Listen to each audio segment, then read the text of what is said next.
All right, folks, welcome back to the culture here on the Black Star Network. We have one more conversation that we wanted to bring you up to date on. And this is the conversation about reparations and how the state of California, the Reparations Task Force, may be moving one step closer to having some of the Black residents of California to receive some sort of financial payout. As of right now, it looks like the state of California might be on the precipice of making history. Now, according to the latest coming from the Reparations Task Force that was established back in 2020, this first and foremost, this task force is the first and only task force in the rest of compared to the rest of the country. But more importantly, this task force is looking forward to having the conversation about how much should Black residents of California should receive. Well, take a look at this. This is coming from KTLA here in Los Angeles. The California Reparations Task Force, they've released estimates as well as breakdowns of the methodology used to determine the amounts, and this was done on Monday ahead of a critical vote that will take place later this week. Now, according to what the task force has put out there as being how they want to move forward on this whole situation, I want to share this with you. Keena, if we can post this, thank you. The California Reparations Task Force, they are talking about, I'm looking at the second paragraph here, folks. It says the possible payments reflect the work of economists who advised the task force and who were asked to estimate the total financial losses suffered by Black Californians impacted by slavery and institutional racism. As outlined by the San Francisco Chronicle, an eligible resident who lived in California their whole life and was 71 or older could, in theory, receive as much as $1.2 million. If approved, the task force would urge that the money begin to be dispersed in the form of, quote, down payments, according to CalMatters. A new state agency would need to establish to distribute funds and determine eligibility, according to CalMatters. That agency would also help Black Californians trace their lineage to confirm that they are eligible for the payments. I want to bring my brother Michael Imhotep back into the conversation around this issue of reparations. Brother Michael, for the task force to lay out this methodology, to lay out, these requirements, what do you say?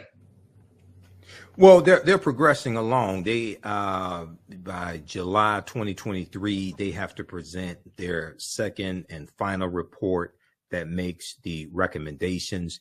The interim report came out June 1st, 2022. It's 500 pages. I've read the 28-page executive summary. I'm working my way through the full 500-page report. So they're continuing the task. They were charged with coming up with a methodology to determine the amount for reparations. They weren't charged with putting a dollar amount on it. That's what the state assembly, that's what the state legislature in California would do.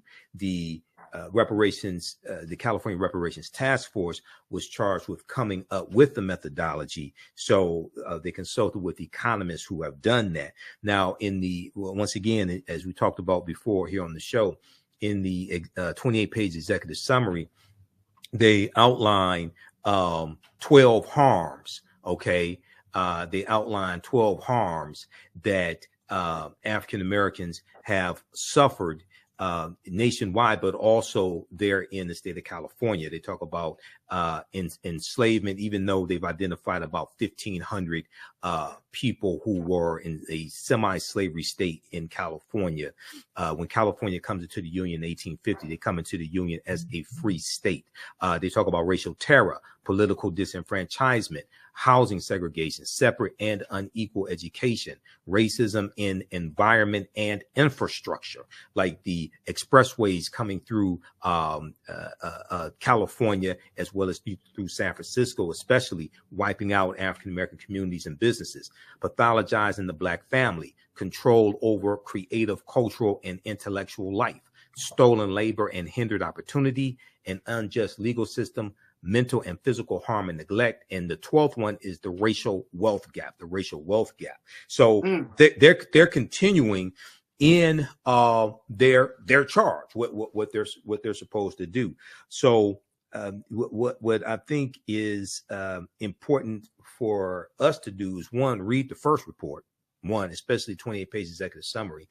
Two, one of the things that they talked about in the article from KTLA is the California Reparations Task Force is also recommending that a state agency like the Freedmen's Bureau be created to help African Americans. It would need to be established to distribute funds and to determine eligibility, but also help African Americans in California trace their lineage to confirm that they are eligible for the payments. So once again, based upon California state law, race-based policies are illegal. So this is why, in I think it was 2022, they voted to make any type of benefits that are distributed based upon lineage.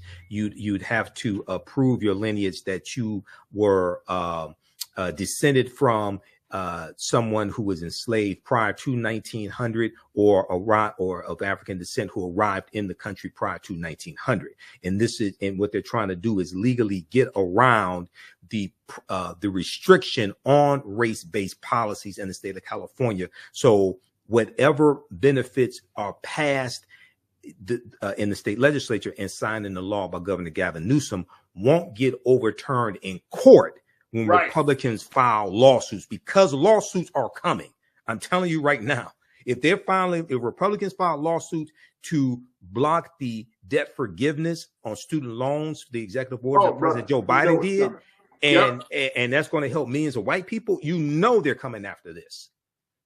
So knowing that, Brother Michael, do you feel like the California Reparations Task Force is prepared?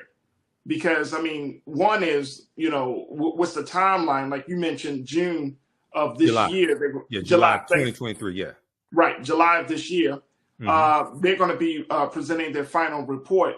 Right. So and let's not gloss over the fact that there are still groups out there who have been working within this reparations space who don't even agree with the task force's methodology, the establishment of a California Reparations Task Force, to even go this far into the conversation. So how do we, bring some sort of reconciliation with that situation? You got folks on one side are like, oh man, this is great. And then the other folks are like, this is not enough. This is done wrong. This is not what the reparations movement needs to look like. This needs to be a more federal conversation and not a statewide conversation. So I know that there's some level of infighting that's happening there. So unfortunately, when a lot of these conversations take place, one, people don't want to deal with reality. Two, people don't want to deal with finances, deal with the budget. The annual budget of the state of California is $300 billion. Okay. So a month ago, when one estimate came out that reparations could total $800 billion. Okay. And that did not include the theft of land. Now that's a calculation, but I would argue that that's 2.5 times the annual budget of the state of California, which probably is not realistic. Right. So there's a difference between what is just due and what you can calculate on paper and what can actually be paid by the state of California. This is not the federal government, this is the state of California. Okay. Just like there's a difference between what somebody personally may owe and what they can actually earn and pay in a month or a year. Okay. Right. So yeah, you may owe this debt, but this is all I make. Okay. So deal with it. You can't, right. I want to stop you right there because I got to take another pause. All right. And that's a great point. That's a great point. Folks, when we come forward, we will continue the conversation talking about the latest developments in the reparation movement for the state of California and how that affects the rest of the country. Join us in the conversation and stay with us. It's The Culture here on the Black Star Network. All right, folks, welcome back to the show. We have been talking about the reparations movement as the California Reparations Task Force is moving further along, taking another step forward to ensuring that Black residents of California get some sort of financial payment. Now, as of right now, the estimate looks like being around $1.2 million for eligible Black residents of California. And those eligible residents would have to adhere to the metric or to the requirements of living in California their whole life, being 71 or older, and that those who would be eligible would have to go through the process of making sure that they are in fact eligible by confirming their lineage for the state of California. And there's a couple of other requirements that Black residents would have to take in order to become eligible for that $1.2 million. The other part about that is that the task force is urging that the money begin to be dispersed in the form of down payments, and that a new state agency would be created to distribute funds and to determine eligibility. Now, we've been talking to my brother Michael Imhotep, about this situation. And Brother Michael, you were making the point that if the state of California brings in a certain amount of money, $300 billion for the state of California, we can expect to ask for more than that, 2.5 times more than that, as you say, for reparations. So the 1.2 million, does that sound more reasonable for residents that are older than 71 here in the state of California? Well, number one, I'm not sure how many people are going to qualify for that. We'll have to see how many people qualify for that. Two, are the 1.2 million, is it going to be in installments or is it going to be in a lump sum? I'm not sure. I mean, they said down payments. So it could be in installments. Right. That is only one part of the compensation. That's only one part of the restitution, the cash payments. So a lot of this more will come out when their final report comes out. I know when we looked at San Francisco, for instance, in San Francisco, so like statewide in California, African Americans are like 6% of the population, right around that. Same as San Francisco. Okay, so we'll have to get more details on this. But I wanted to address what you were saying, where you have some groups that say we need to deal with federal legislation as opposed to state. We need to do both. Wherever we are in power, we need to push to repair the damage that government did. This is designed chiefly to repair the damage that the state of California government did, not necessarily the federal government. Okay, we need to deal with the federal government, but the largest effort to deal with the federal government so far has been to get a study done, HR 40. Okay, no disrespect to the Honorable John Conyers from Detroit, where I live, who represented Detroit, and no disrespect to Sheila Jackson Lee of Texas. But if you can't get a study done after 50 years, you can't get that legislation passed in the House and is dead on arrival in the Senate, how do you get a bill passed to pay reparations, to distribute reparations? So my argument is, take the 500-page study that the California Reparations Task Force has done, take the policy recommendations that they're making or modifications of the policy recommendations, and make that at the federal level and pass and push to get those bills, those laws put into effect. And also, as we talked about before, take the title reparations off of it. The reason why is because African Americans are about 14% of the population. Reparations nationally, okay, outside of the African American community, reparations is not popular. So why would you put a term on what you want that does not poll well with the majority of the people who got to vote for this stuff and the majority of the country? Take the policies off, take the title reparations off, push the policies that you want. And then third, the most important thing, explain how these policies don't just help African Americans, but also help the majority population, which many of them do. Because what's good for African Americans are good for America in general. The majority of the people that got to vote on these policies in the House and the Senate are white. And for some reason, that's something that people still haven't figured out. So understanding a business relationship, what's in it for me, you need to explain to them how voting for these policies also helps them and their constituents. Great points. Great points. Because you need 60 votes in the Senate. Right, right. Okay. There are 51 Democrats in the Senate. Means you need 9 Republicans. No Republicans support reparations. No. Not in the House or in the Senate, not even the black ones. So the way this has to be marketed, it has to be better. Number one. Number two, and people mean well. I understand this. People mean well, sacrifice their lives, things like this. But the way this has to be marketed has to be better. Number one. Number two, our purpose for voting has to be better explained. Stop telling African Americans to vote for exercise. If you want to exercise, you go to the gym and work out. You vote for power. You vote for power acquisition to be able to put people in place to get policies passed that are beneficial to you, your family, and your people. What's good for African Americans is good for America.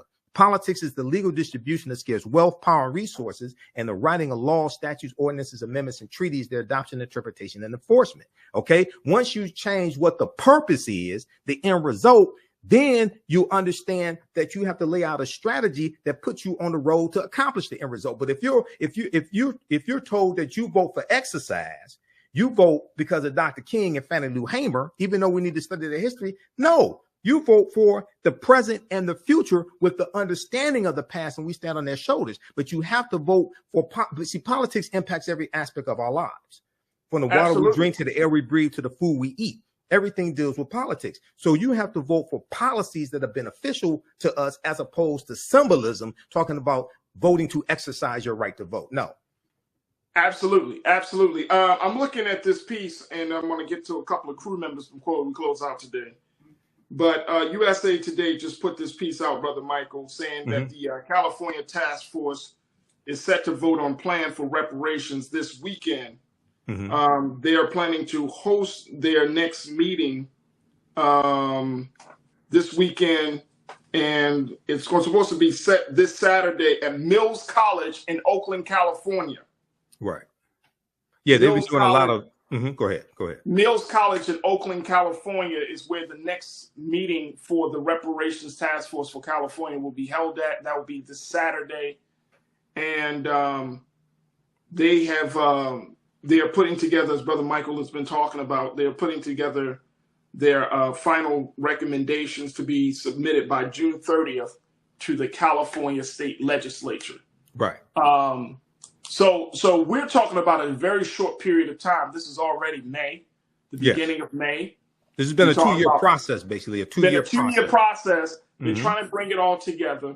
Right. And you know, this is going to, if it goes through,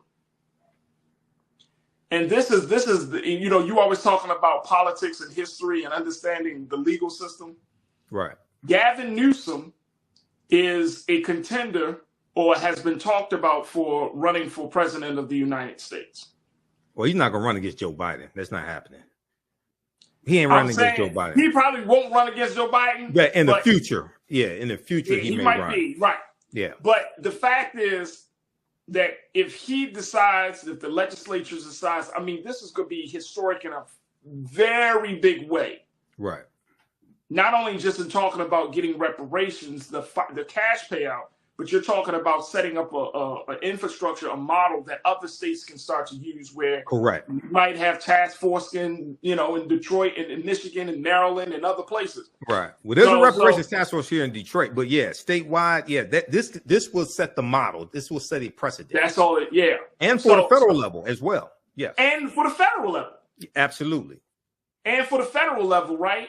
But, and I was telling a sister I know that because in a lot of cases, because we were talking about this, that a lot of this does have to happen on a state level in order for the president or for Congress to really take it seriously on a federal level, because it's coming out of their budget. It's not coming out of the federal budget. It would have to come, the way the From the conversation state. is shaping up, it looks like it's going to be coming out of these state budgets rather than the federal budget. Right, right. And not only that, it would set a precedence, it would set a model that then can be used at the federal level. So first of all, you know, shout out to Camila Moore, attorney Camila Moore, who's the chairwoman of the California Reparations Task Force. I think she's been doing a fantastic job. I've been following this for 2 years, as well as shout out to everybody who serves on the task force. Okay, this is a lot of work. And I think it's really important for us to have realistic expectations of what can come from this as well. Just because you don't get every single thing that you want does not mean what you get is insignificant also. But yeah, we have to push for this. But this is why voting is so important. Okay, you wouldn't get here if you didn't vote the right people into office in the state legislature. And if you did not vote Governor Gavin Newsom as governor, because he's the one who signed off on this legislation that created this task force. That was a bill that came from the California State Assembly. He was the governor who signed off on it. Now, Larry Elder, if Larry Elder had become governor of California, Larry Elder would not condone this. He would reject any recommendations that come from it. He would not have signed off on the bill that created the task force. Right. So we have to understand this, you know, and really it ain't about political parties, about whose policies are most beneficial for African Americans, whose policies are most realistic, whose policies would do the least amount of harm, who can create an environment for us to push our agenda the farthest to get the most accomplished, and who will protect gains that have already been made. That's what it's about. So Absolutely. Don't compare. So I'm neither Democrat nor Republican. I'm definitely not stupid. Don't compare Democrats to perfection. Don't compare them to the almighty. Compare them to the alternative. The alternative are Republicans. There it is. There it is. Brother Michael Imhotep, always a pleasure to have you. Brother, very quickly, let's talk about the work you're doing with the African History Network. Yeah, so I teach online history classes, among other things, online history classes Saturdays and Sundays. This Saturday and Sunday, we're offering free class sessions.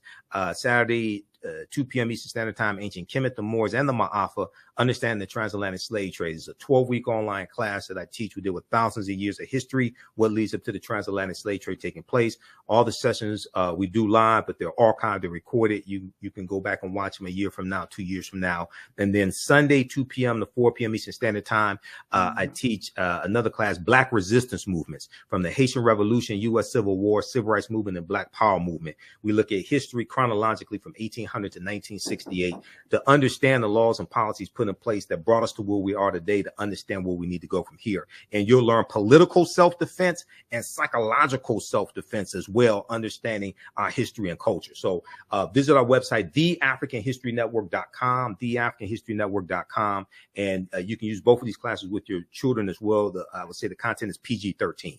That's awesome. There it is, Brother Michael Imhotep. You can see him here on The Culture, as well as Roland Martin Unfiltered, here on the Black Star Network, one of our great scholars and researchers here. Thank you, Brother Michael. It's always a pleasure. Hey, thanks, Farajii.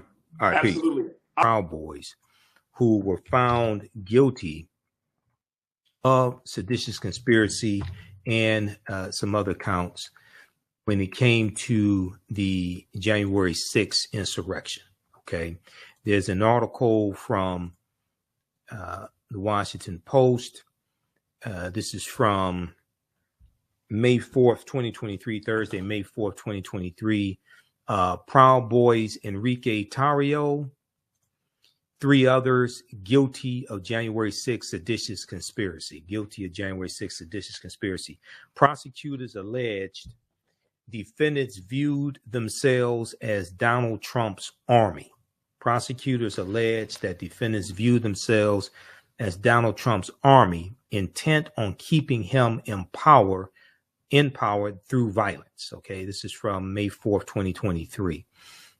Now, former Proud Boys chairman Henry Enrique Tarrio and 3 other leaders of the far-right extremist group, the Proud Boys, were found guilty Thursday of seditious conspiracy in the January 6, 2021 attack on the U.S. Capitol.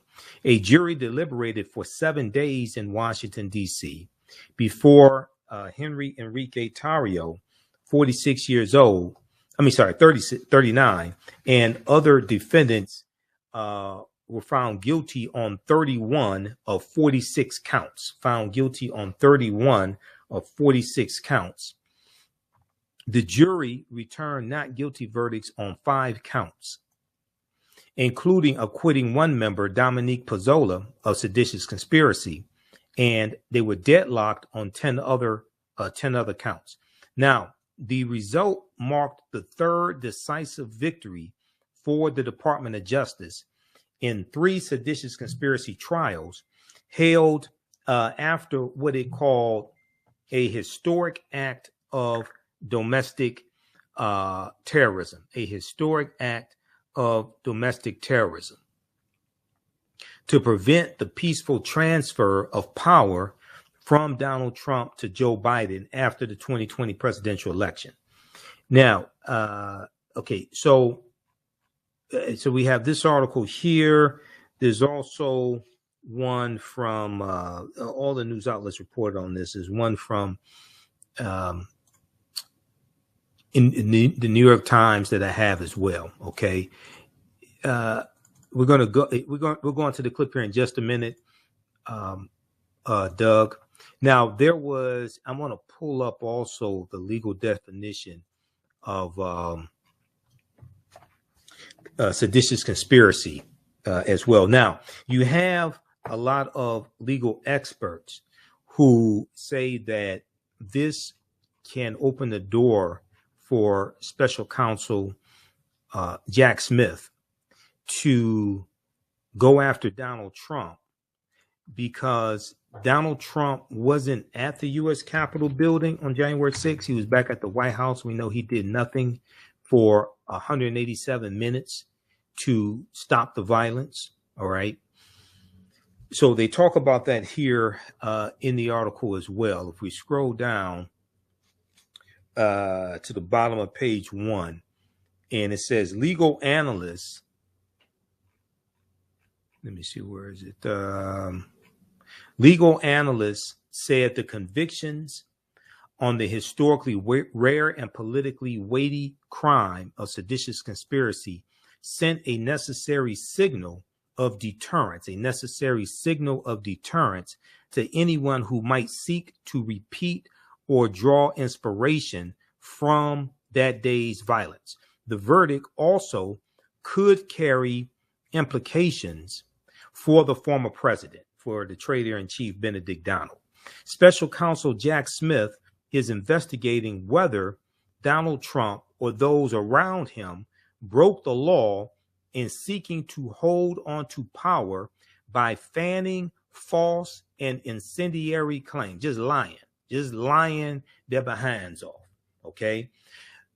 By fanning false and incendiary claims that the election was stolen, pressuring state and federal officials to assist the effort, and sending thousands of supporters, and that's putting it lightly, sending thousands of supporters who heard him speak at the January 6th rally to march to the U.S. Capitol.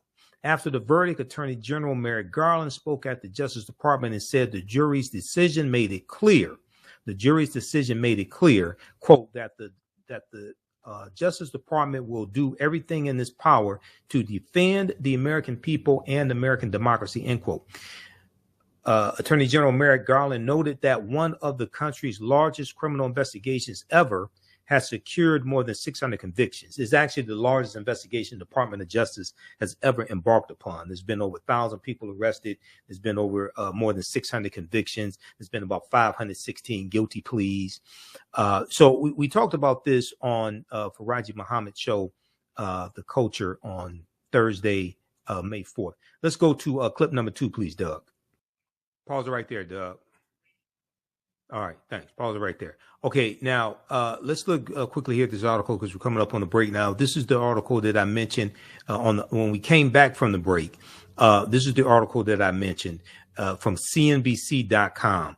DOJ says at least 1,000 Trump supporters arrested for January 6th Capitol riot. This is from March 6, 2023. That's what I could put my hands on right then. Okay. At least 1,000. So it's been over 1,000 people arrested. And if we go look at this quickly here at this article, at least 1,000 people so far have been arrested on charges related to the January 6, 2021 insurrection. About 518 people have pleaded guilty to federal crimes so far, the DOJ said in an update marking 26 months since the riot. Okay, now it's probably closer to the 600 that Attorney General Merrick Garland said. This is from March. This is from March 6, 2023. Okay, so I cited this just to give a reference point.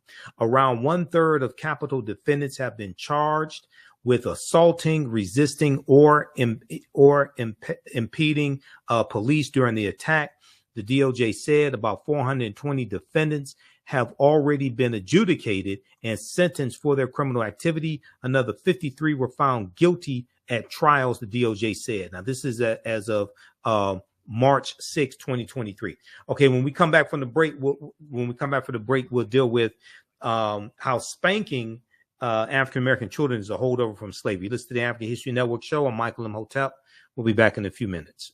If you like this type of information that we provide at the African History Network, you can support us, $, the AHN show through Cash App, $, the AHN show through Cash App, also through PayPal, paypal.me/the AHN show.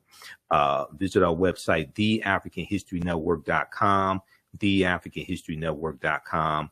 This helps us keep doing the research, stay on the air, keep broadcasting, finance the Sunday night show, the African History Network show that I broadcast on 9:10 a.m. Superstation WFDF. I've been broadcasting the African History Network show for 13 years, 7 years on 9:10 a.m. WFDF. So we're on Sundays, 9 p.m. to 11 p.m. Eastern Standard Time. Here's our PayPal, Cash App information right here on the homepage of our website. So if you want to support us, $10, $15, $25, $50, $100, whatever it is, it definitely helps. You can click right here for the Cash App link as well as the PayPal link. This is our official Cash App account, $, the AHN show. And when you go to it, it'll say Michael and show my picture there. These other ones are fake African History Network Cash App accounts. There are 5 that I have identified that have been stealing money from us, fake African History Network Cash App accounts.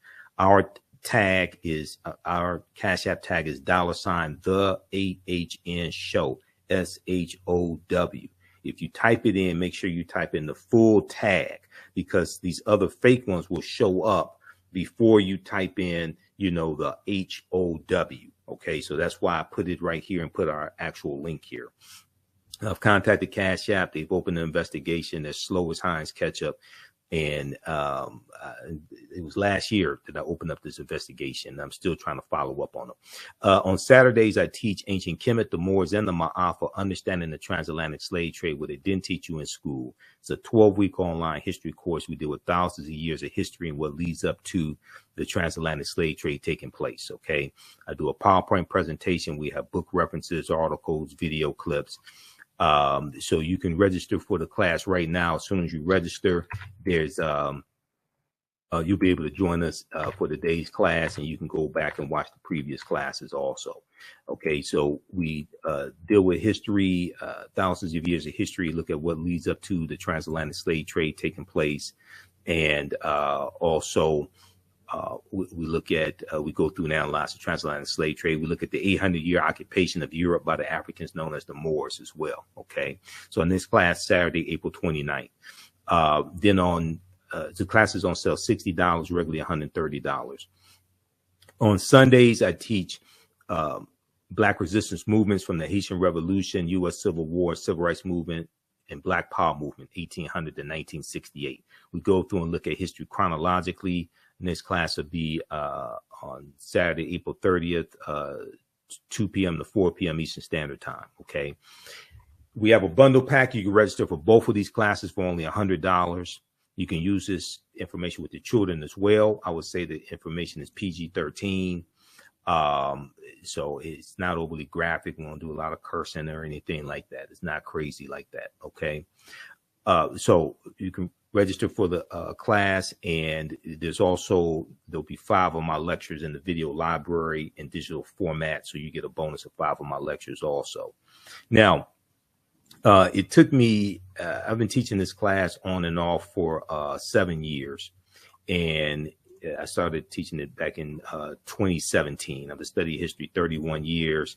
You see me on Roland Martin Unfiltered. You see me on Farajii Muhammad Show The Culture. Many of you all watch the African History Network show and been following us for years, even when I was on Blog Talk Radio. So with this class, this evolved out of a lecture that I did in January 2014 called Understanding the Transatlantic Slave Trade, what they didn't teach you in school. And that was about 7 years of research. That it was a 4.5-hour lecture. But we can't start studying our history in slavery, even with transatlantic slave trade, which is important to study. We can't start in 1619 or in the 1440s when the Portuguese get involved.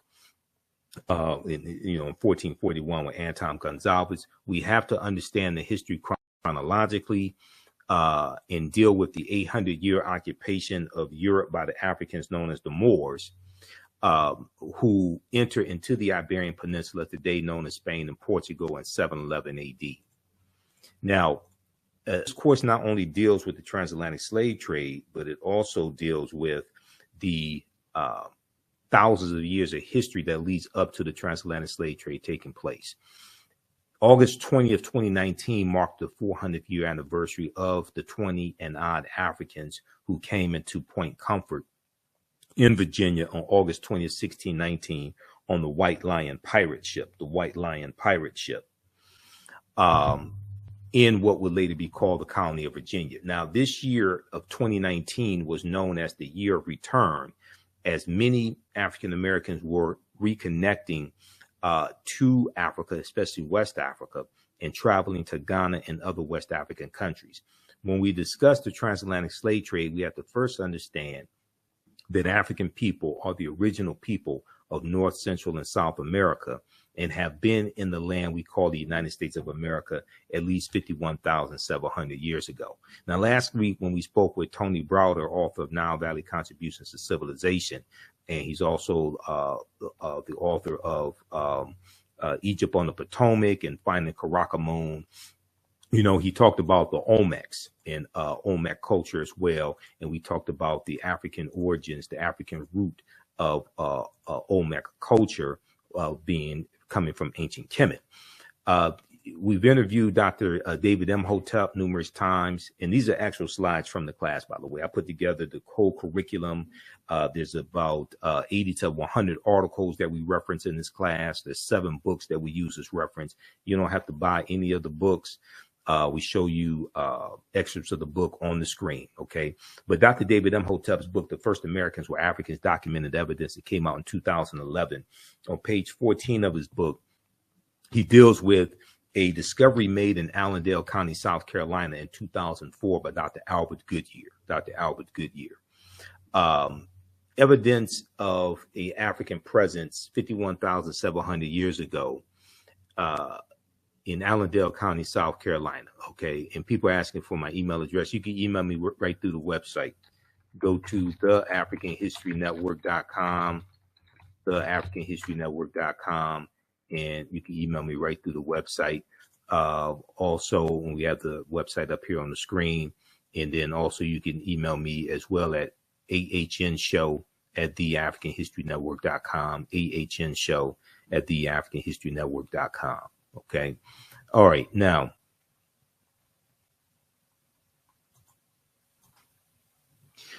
they found Dr. Albert Goodyear is an archaeologist at the University of South Carolina. They found 13 different types of evidence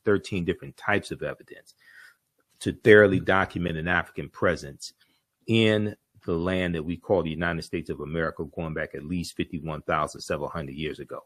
They found artifacts, architecture, campsites, carvings, Egyptian writings, footprints in lava, genetic M174D haploid groups dealing with DNA and genetics, linguistics, paintings, skulls, skeletons, structures, and tools. Okay, they found 13 different types of evidence fairly documenting an African presence in this country that we call the United States of America, going back at least 51,700 years ago. Okay, so it's totally ridiculous for people to think, especially for African Americans to think, that African people first came to this land as slaves, conquered and shackled by Europeans. Okay, that's a total misunderstanding of history.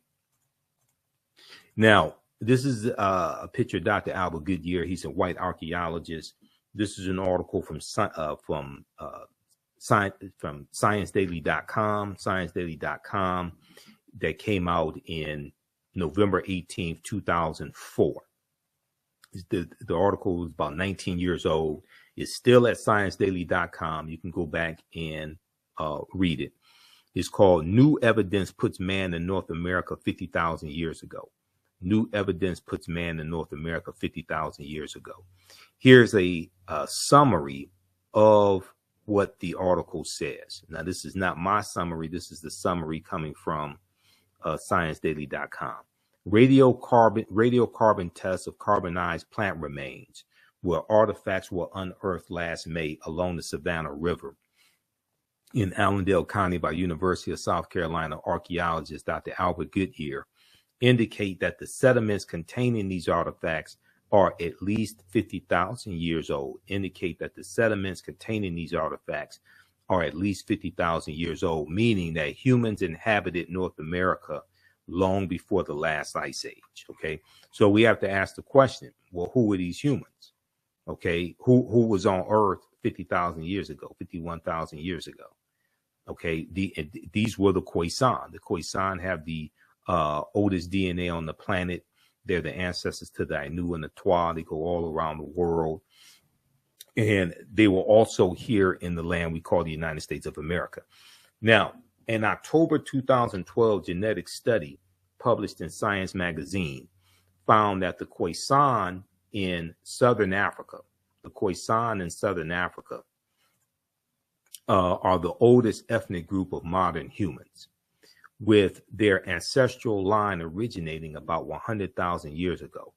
The Khoisan, formerly called by the derogatory term Bushmen, are genetically unique, and no other currently known population had separated so early from our common modern human ancestor, according to the report. Now, here are a couple of Khoisan women. Now, the Khoisan are the short-statured Africans, okay? The Khoisan live mainly in southern Africa in territories spanning Botswana, Namibia, Angola, Zambia, Zimbabwe, and South Africa. They are largely divided into two groups: hunters and gatherers, known as the Sans people, and keepers of the livestock, known as the Khoikhoi people. The Khoisan languages include the distinctive click sounds, that are not found in the languages of their neighbors. Okay, AtlantaBlackStar.com has a good article entitled 5 Ethnic Groups That Prove the First Humans Were Black. Okay, and some of you will have seen the interview from April 17, 2014, where I interviewed my friend Runoko Rashidi, and we were talking about Chevalier, Joseph Boulogne, and the Moors and the Black Madonnas in Europe.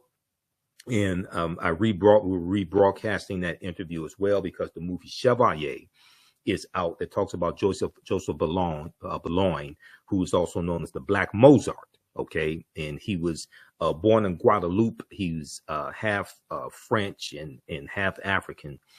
But the interview I did, in that interview with Runoko Rashidi, he talks about articles that he was writing for AtlantaBlackStar.com. All right, now, how's everybody doing today? Give us a thumbs up, give us a heart, give us a like on this broadcast. Be sure to register for this online class. And we have the bundle pack on the homepage of our website, theafricanhistorynetwork.com, theafricanhistorynetwork.com, for the online classes. So you get both online classes and you get bonus content as well.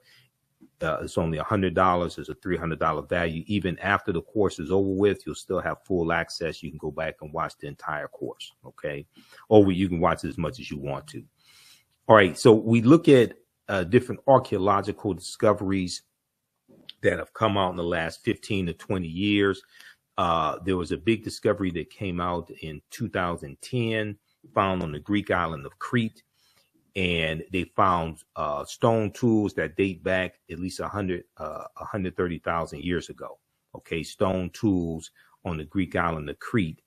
Over the course of 2 summers, archaeologists say are at least 130,000 years old, which is considered strong evidence for the earliest known seafaring in the Mediterranean and calls for rethinking the maritime capabilities of pre-human cultures. Okay, so we go through and look at discoveries like Tanis Heraklion, the lost city of Egypt, and there are at least 2 lost cities of Egypt. You have Tanis Heraklion, but you also have Dazzling Aten, and Dazzling Aten was revealed in like the last couple of years. This article from YahooNews.com, sunken Egyptian city reveals 1,200-year-old secrets. Okay, so the British publication, The Telegraph, reports that 150 feet beneath the surface of Egypt's Bay of Abu Qir, they found 64 ships, 16-foot tall statues, 700 anchors, countless gold coins, and smaller artifacts. Archaeologist Frank Gardillo estimates that Tanis Heraklion was built around 8th century BC, Okay, so you're talking about more than 700 years before Cleopatra VII was born. Now, these are some of the artifacts that were found at the bottom of the sea. All right. We look at different archaeological discoveries, and when these new discoveries come out, they're causing the scientists, the archaeologists, and the paleontologists to push the timelines back. And we keep finding out that based upon archaeology, we're much older than we've been told, and Homo sapiens are older than we've been told. So Runoko Rashidi, Dr. Charles Finch, and other African-centered scholars have been saying that African people, or Homo sapiens, modern man, are not 75,000 to 100,000 years old, but at least 300,000 years old. This article from NBCnews.com came out June 17, 2017. We're older than we thought. New find pushes human origin back 100,000 years. Okay, we're older than we thought. New find pushes human origin back 100,000 years. So an excerpt from the article says that in all the news outlets picked up this story. They all have New York Times, Washington Post, NBC, CBS, ABC, Associated Press, Time Magazine, National Geographic. They all have articles on this. Modern humans evolved much earlier than previously thought. Researchers reported new discoveries at a rich site in Morocco show modern humans were hunting and probably cooking game animals.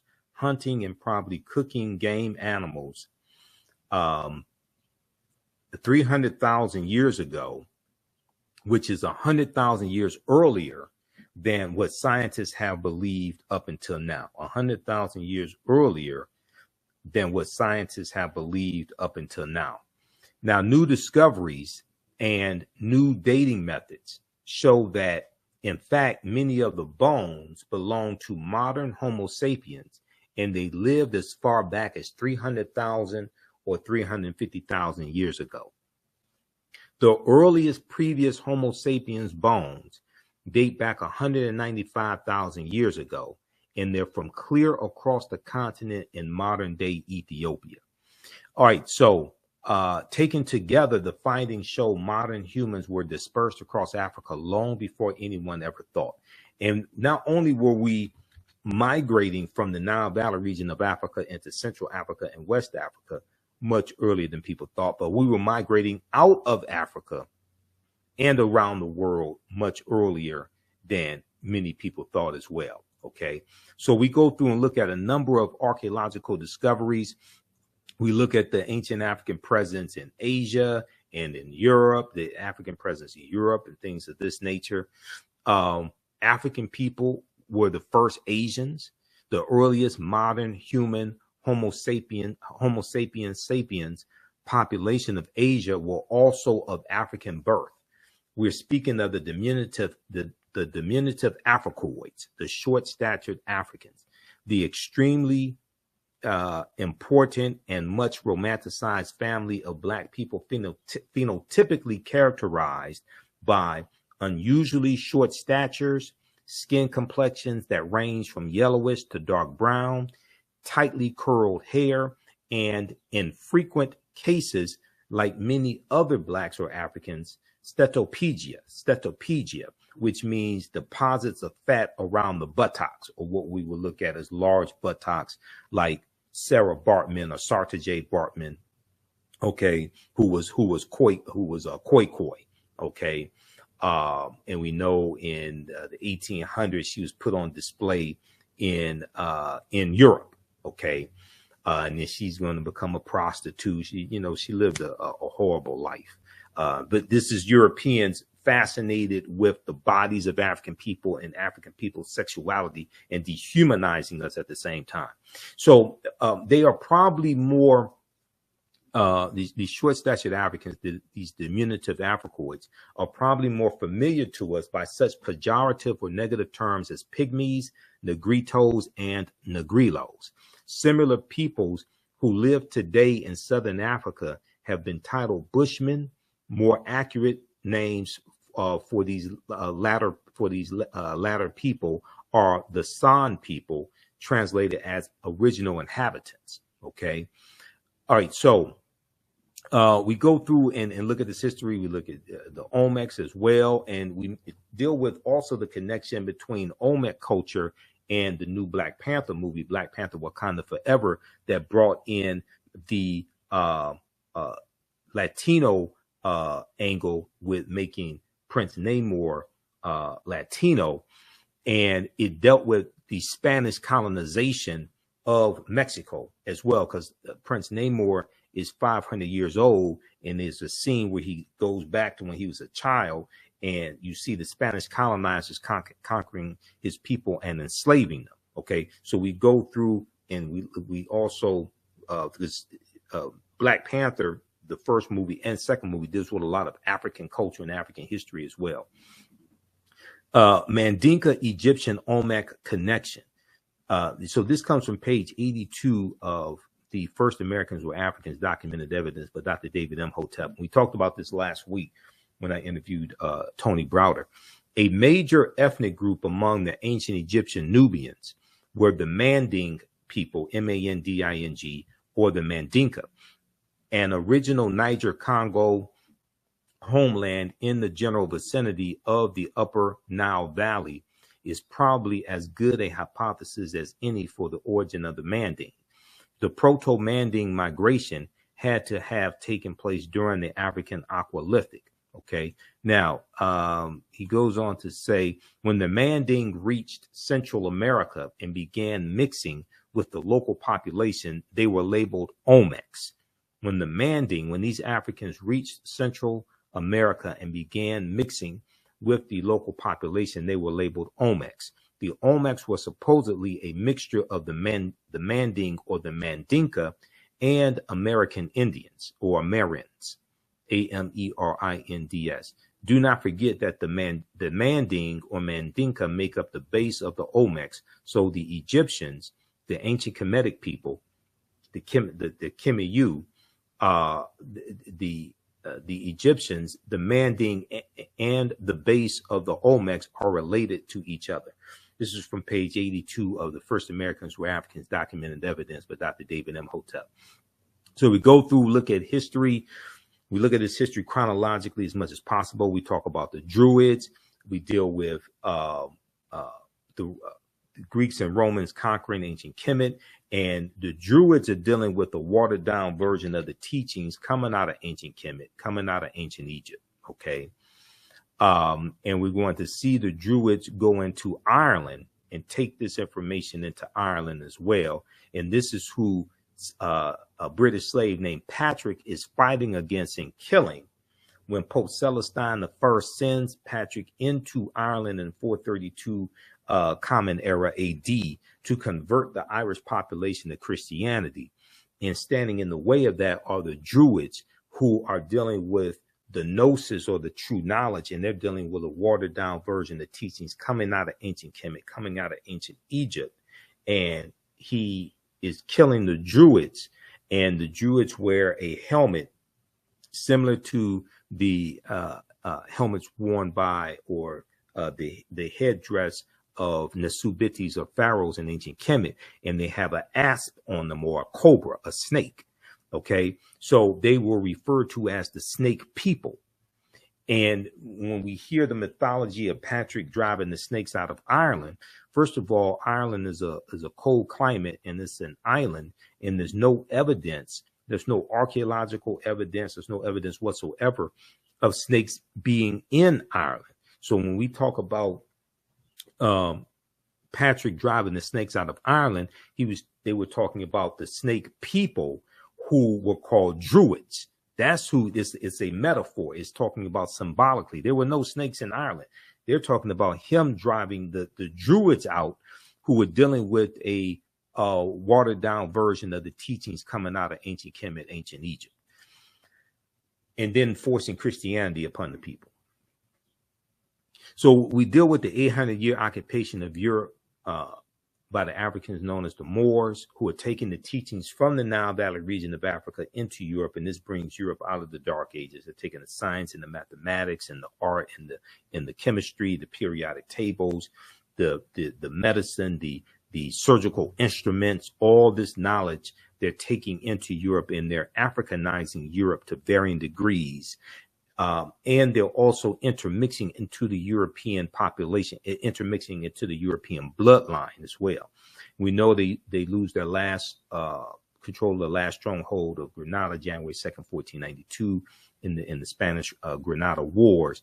And Christopher Columbus is going to set sail August 3rd, 1492. Okay, we look at things like the Tekken, which is a symbol of ancient, a symbol of resurrection, coming from the story of Asar, Aset, and Heru, who the Greeks called Osiris, Isis, and Horus, okay, known as the first Holy Trinity. Now, some of this information may go outside of the circumference of your own awareness.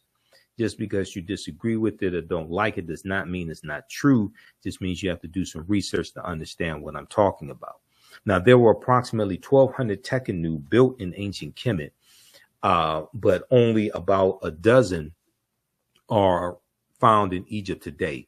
Many of the Tekkenu removed from Egypt are now in Istanbul, Turkey, London, France, England, London, England, Paris, France, Berlin, Germany, New York, Rome, Italy, Vatican City, and elsewhere throughout the world.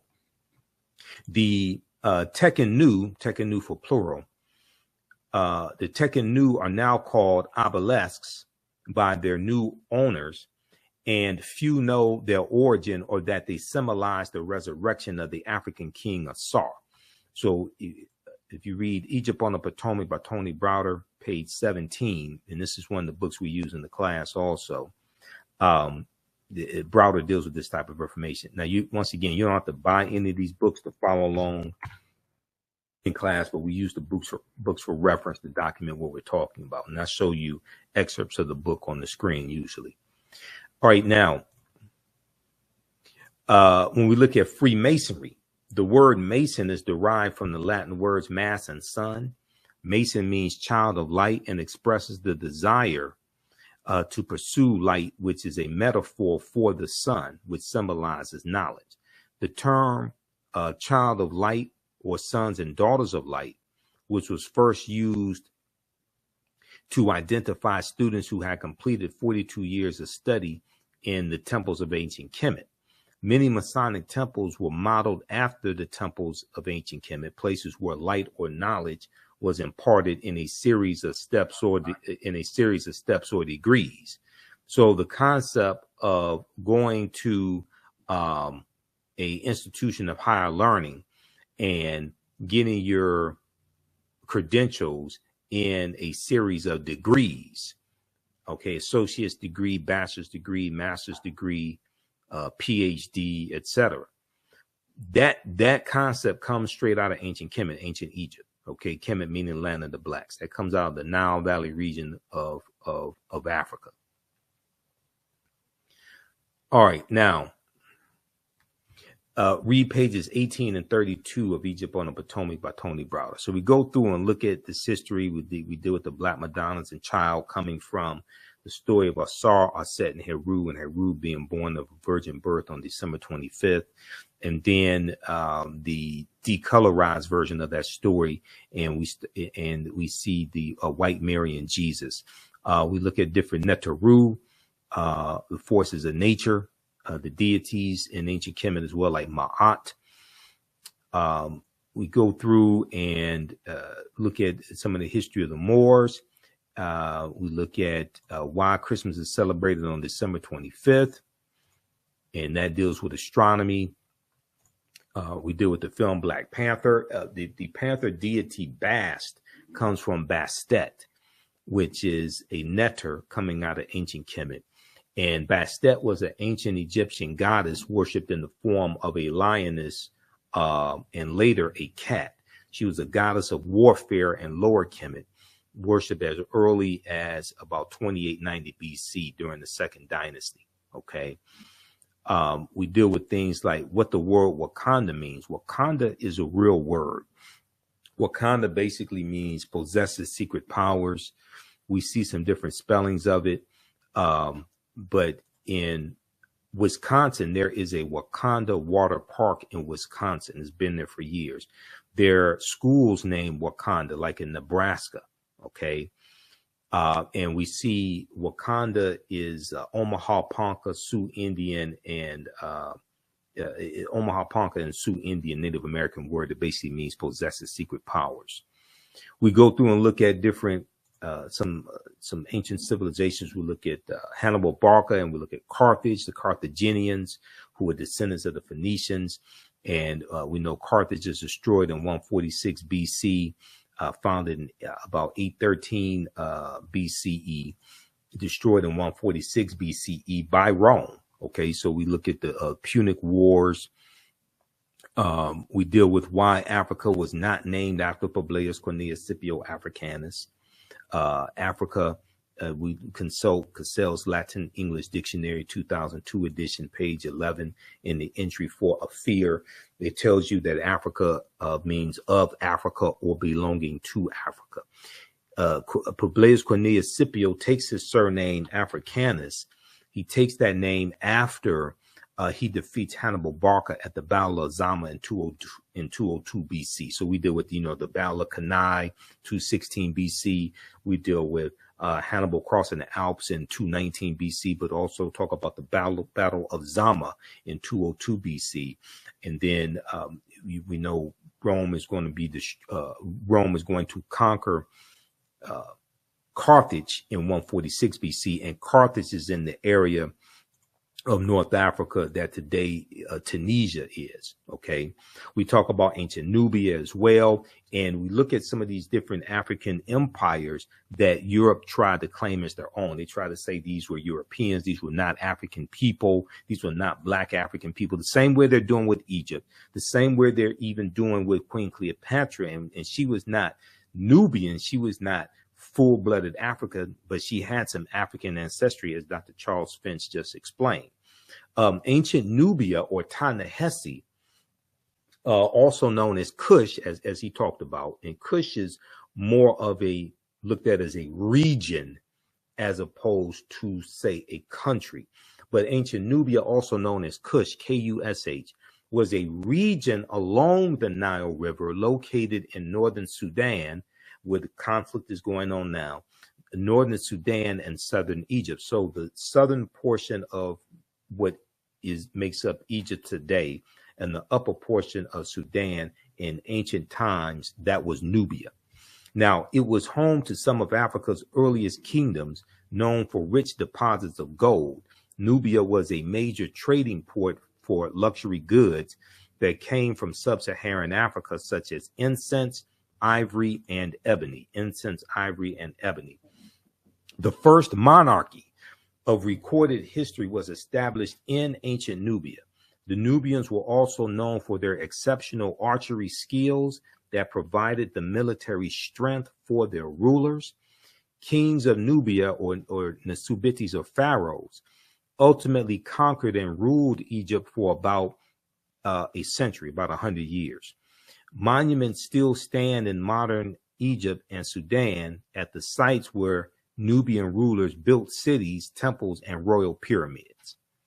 Okay, so we go through and look at history like that. Then we look at the history of the Moors going into the Iberian Peninsula, today known as Spain and Portugal. They go through from Morocco into the Iberian Peninsula, today known as Spain and Portugal. They defeat the Vandals and the Visigoths. They settle in southern Spain and refer to it as Al-Andalus, which basically means to walk in the spiritual path or walk in the spiritual light. So who were the Moors? The Moors' ancestors were known as the Garamantes, Garamantes, the Garamantes. These were a Black African people living throughout North Africa. Hannibal Barca was Garamantes, as well as St. Augustine. Now, George G.M. James, in the book Stolen Legacy, said that the Moors were the custodians of the ancient Egyptian mystery system. These teachings are going to bring Europe out of the Dark Ages. And we know that the word Moors derived from the Greek word maros, M-A-U-R-O-S, maros, which literally means black or a very dark color. Now, the Romans adopted this word and called them Mari, M-A-U-R-I. The Mari were a Northwest African people who were very dark-skinned. The Romans will refer to the region of Northwest Africa as Mauritania. Mauritania is Latin and means the land of the black-skinned people. You'll also see the word Marish, M-A-U-R-I-S-H. Now, Romans later adopt the word as a reference for the black-skinned inhabitants they encountered in Africa. Read pages 527 and 187 in Golden Age of the Moor, edited by Dr. Ivy Van Sertima, which is one of the books we use in the class also.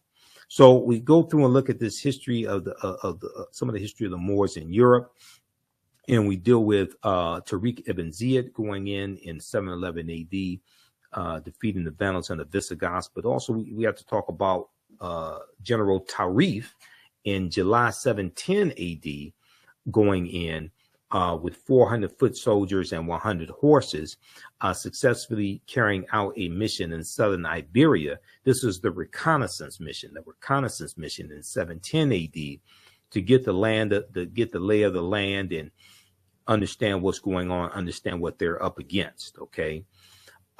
So we go through and look at some of the history of the Moors and what the Moors introduced into Europe. We talk about the decline of the history of the Moors as well, how they lost power. We look at the three great West African kingdoms of Ghana, Songhai, and Mali. We talk about the film Black Panther and relationship between T'Challa, who is probably the richest man in the Marvel comic universe, and Black Panther, and Mansa Musa, who's the richest man in history. And there's an article from the History Channel, history.com, called This 14th Century African Emperor Remains the Richest Person in History, from March 19, 2018. And it deals with the relationship between Mansa Musa, who became emperor of the Mali Empire in 1312 AD, and T'Challa. Okay, and we know in the Black Panther movie, T'Challa was portrayed by Chadwick Boseman. Now, West Africa is thriving in 14th century Common Era AD at a time when Europe is ravaged by a lack of resources and raging civil wars. Mansa Musa's rule came at a time when European nations were struggling due to raging civil wars and a lack of resources. During that period, the Mali Empire flourished thanks to ample natural resources like gold and salt. All right. Now, we also have to talk about Christopher Columbus. Columbus is crucial to the spread of slavery and laying the foundation for racism, capitalism, and the exploitation of indigenous people. Columbus never came to the land we call the United States of America. When you look at where he went on his 4 voyages, he goes into Central America, he goes into South America, he goes into the Caribbean. He never comes to the land that we call the United States of America. The closest he comes here is Cuba, which is about 90 miles away. So we look at Columbus, and then we look at the transatlantic slave trade also, okay, and go through and analyze the transatlantic slave trade. The widespread enslavement of diverse peoples for economic and political gain has played a fundamental role throughout human history in the development of nations. Ancient Greek and Roman societies operated by using slave labor, as did many European countries in the modern period. As early as the Middle Ages, Mediterranean cities were supplied with Moorish black slaves from Muslim countries in North Africa. Okay, now, African slaves were brought to the New World shortly after discovery or uncovery by the colonizer Christopher Columbus. Upon his arrival, and Africans could be found on the island of Hispaniola, site of present-day Haiti, as early as 1501. Upon his arrival in the Bahamas, Columbus himself captured 7 of the natives for their, quote unquote, for their education on his return to Spain. However, the slave trade proper only began in 1518, when the first black cargo direct from Africa landed in the West Indies. That was because of the Asiento de Negros signed by King Charles V of Spain in August of 1518. The importation of black slaves or African slaves to work in the Americas was the inspiration of the Spanish bishop Bartholomew de las Casas, whose support of black slavery was motivated by humanitarian concerns. Now, de las Casas travels on voyages with Christopher Columbus, and he writes, keeps a diary. He writes books about this, and I read 2 of his books in college. Okay, Tears of the Indians, I think one of them was. But de las Casas writes about the atrocities inflicted on the indigenous population there. Okay, and he's going to insist on, he's going to suggest that Africans be enslaved, and to a lesser extent, white people also, early on. Now, de las Casas argued that the enslavement of Africans and even some whites, proving that in the early period, slavery did not operate according to exclusive racial demarcations, he argued that they needed to stop enslaving the native population, because this would save the indigenous American Indian populations, which were not only dying out, but engaging in large-scale resistance as they opposed their excessively harsh conditions. As a result, King Charles V of Spain agreed to what's known as the Asiento de Negros. The Asiento de Negros, or the Asiento for short, or what's known as a slave trading license. This was in August of 1518. This would later represent the most coveted prize in European wars, as it gave to those who possessed it a monopoly in slave trading. So it was a license for slave trading companies, and it was a license for them to provide Spanish colonies with African slaves. So we go through and look at history like this, and we look at this history chronologically. Okay, so you can register for this 12-week online class, Ancient Kemet, the Moors, and the Ma'afa, Understanding the Transatlantic Slave Trade, what they didn't teach you in school. You can use this information with your children as well. We understand that African history and culture gives us our foundation, it gives us our values, our interests, and our principles, and it influences our economic empowerment, it influences our self-esteem, our self-development, and self-worth as well. There are also studies that show how teaching our children African history improves their performance in school, it improves their academic work also. So this class is on sale $60, regularly $130. We teach Saturdays, 2 p.m. to 4 p.m. Eastern Standard Time. We're going to teach this class today, so you can register now, join us in class. and teaches at our online school, the African History Network online school. On Sundays, Black resistance movements from the Haitian Revolution, U.S. Civil War, Civil Rights Movement, and Black Power movement. Same structure for that class, same price. Register for the bundle pack of courses. You get both classes for $100 as a $300 value. There's also bonus content that you'll get. You get 5 of my lectures that will be in the video library for free also. Okay. So I want to thank you all for joining us today. We had a great interview with Dr. Charles Finch, despite the technical difficulties. Remember, right knowledge corrects wrong behaviors, not over till we win. Wakanda forever. Also, you can support the African History Network, $ the AHN show through Cash App, $ the AHN show through Cash App, and through PayPal, paypal.me / the AHN show. So this helps us keep doing the research, stay on the air, keep broadcasting.